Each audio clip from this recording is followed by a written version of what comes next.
Hello, welcome to online Gurukul.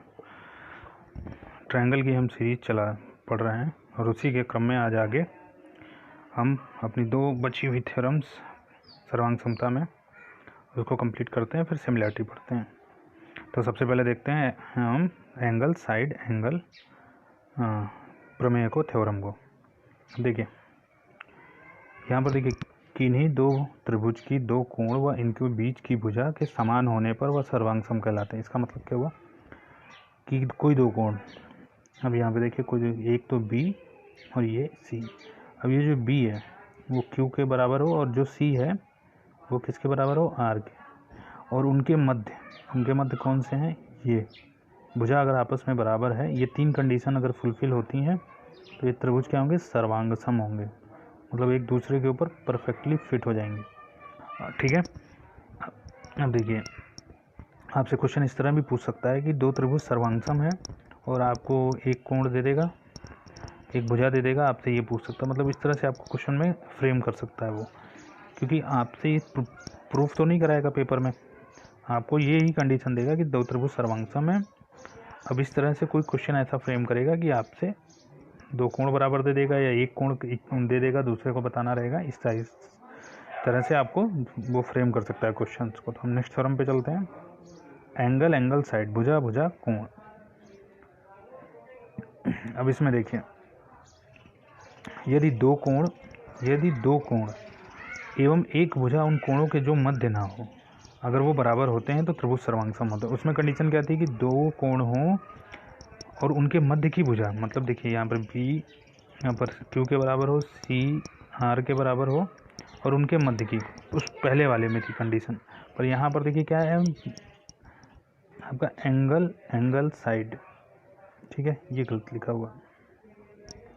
तो angle angle side में क्या है कि ये कोण तो बराबर हो आपस में, ये एंगल तो बराबर हो आपस में, परंतु उन दोनों के बीच की भुजा बराबर ना होके, उनके बीच की भुजा बराबर ना होकर कोई अदर भुजा बराबर हो। ये भी हो सकती है, ये भी हो सकती है, कोई और भुजा बराबर हो, लेकिन एक ही भुजा बराबर हो। तो अगर इस तरह से ये कंडीशन फुलफिल होती है तो त्रिभुज सर्वांग सम होंगे, मतलब एक दूसरे पर परफेक्टली फिट होंगे, सर्वांग सम होंगे। तो इस तरह से हमने सर्वांग समता को, कॉन्ग्रुएंसी को ख़त्म किया। अब हम चलते हैं टेस्ट फॉर सिमिलरिटी पे। अगर आई होप आपको कोई दिक्कत ना हो, अगर दिक्कत होती है इसमें तो आप कमेंट बॉक्स में जाके पूछ सकते हैं। चलिए टेस्ट फॉर सिमिलरिटी पे चलते हैं।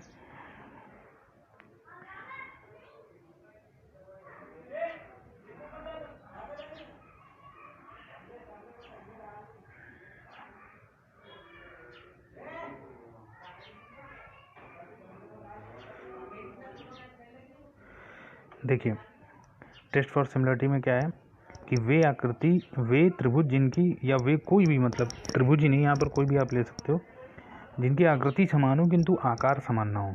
अब देखिए आकृति का मतलब क्या होता है कि जैसे मैं एक एग्जांपल देता हूँ आपको कि मान लीजिए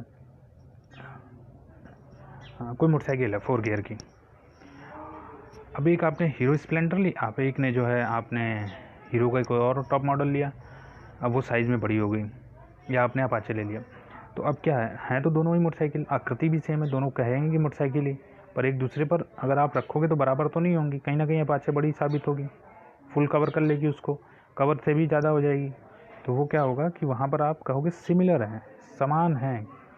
तो ठीक है, आकार समान। अब देखिए यहाँ पे दो ट्रायंगल हैं, ये छोटा है, अगर हम इसको इस पर रखेंगे तो ये आएगा तो ऐसे, लेकिन यहाँ पे बड़ा हो जाएगा एक तरह से। रुकिए मैं थोड़ा सही डायग्राम बना देता हूँ। देखिए ये कोई ट्रायंगल है मान लीजिए, और हमने दूसरा ट्रायंगल रखना चाहा। अब ऐसे कुछ करके फ्रेम होगी वीडियो, तो सॉरी ट्रायंगल फ्रेम होगा, तो वो आकृति तो सेम है किंतु उनका जो आकार है वो सेम नहीं है। तो इस देखिए यही कंडीशन होती है, same shape but different size, same shape but different size. तो आपसे कोई पूछे कि दोनों में डिफरेंस क्या होता है कौन-सी या सिमिलरिटी में, तो सिंपल सी बात है, सर्वांगसम त्रिभुज वो होते हैं जिनकी आकृति एवं आकार समान होता है, और सिमिलर त्रिभुज, समान त्रिभुज वो होते हैं जिनकी आकृति तो समान होती है पर आकार समान नहीं होता। आई होप आपको कन्फ्यूज़न नहीं होगी। अब चलिए इसमें पहली थ्योरम है एंगल एंगल एक मिनट,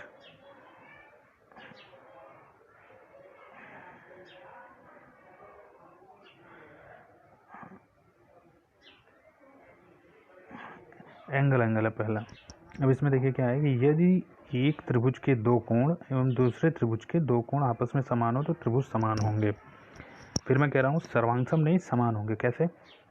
यदि एक त्रिभुज के दो कोण दूसरे त्रिभुज के दो कोण आपस में बराबर हो तो क्या होंगे? समान होंगे। अब उसमें कंडीशन क्या होती है कि कोई ना कोई एक लाइन इक्वल होती, ये चाहिए होती, चाहिए होती। तो ये डिफरेंस आप समझ लीजिएगा कि इसमें क्या होगा, केवल दो एंगल ही बराबर हों तो त्रिभुज समान होंगे, परंतु सर्वांगसम एक दूसरे पर फेज नहीं होंगे। अब मैं फिर से एक एग्जांपल ले लेता हूँ कि आप एक ऐसे कोई रिंग ले लीजिए आप, हाँ, और फिर आपने एक दूसरी रिंग ली। अब देखिए ये आप कहेंगे सर्वांगसम है? नहीं, लेकिन सिमिलर है, क्योंकि इसको भी आप क्या कहोगे? वृत्त, और इसको भी आप वृत्त कहोगे।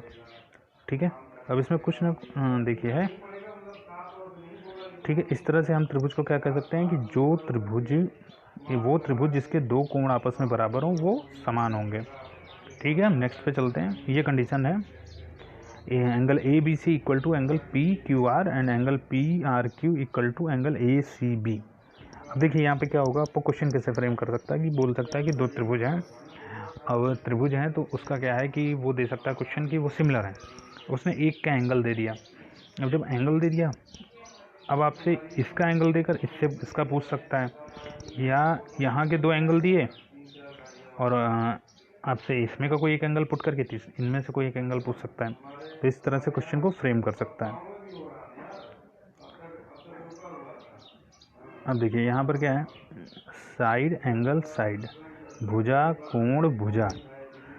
मैं देखिए एकदम सिंपल और लीनियंट भाषा में समझाने का प्रयास करता हूँ, बुकिश लैंग्वेज से अलग, तो आप थोड़ा ध्यान से सुनिए।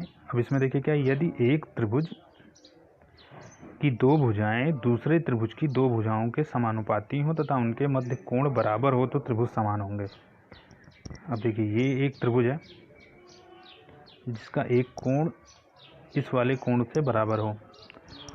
अब देखिए जब हम सर्वांगसमता पढ़ते थे वहाँ पर हम क्या कहते थे कि जो साइड हो वो सिमिलर हो, पर यहाँ पर हम बात कर रहे हैं सिमिलर ना हो, समानुपाती हो। मतलब कि जो उनके बीच का रेशियो हो आपस में इक्वल हो, जैसे A B upon P Q equal to B C upon Q R, ये। अब ऐसे ही यहाँ पर क्वेश्चन बहुत अच्छे अच्छे बनते हैं, खासकर सिमिलरिटी से बहुत अच्छे अच्छे क्वेश्चन फ्रेम्स हो सकते हैं। जब मैं क्वेश्चन करवाऊंगा तो आपको समझ में आएगा, इसलिए मैंने पहले थ्योरम को कवर किया कि थ्योरम पढ़ लेते हैं। ठीक है, तो आपसे अब देखिए यहाँ पे क्या कह सकता है कि ट्रायंगल सिमिलर है, उसने एक एंगल दे दिया और इनमें से कोई तीन भुजा का मान दे देगा, चौथी भुजा आपसे पूछ लेगा कि इसका मान बताइए।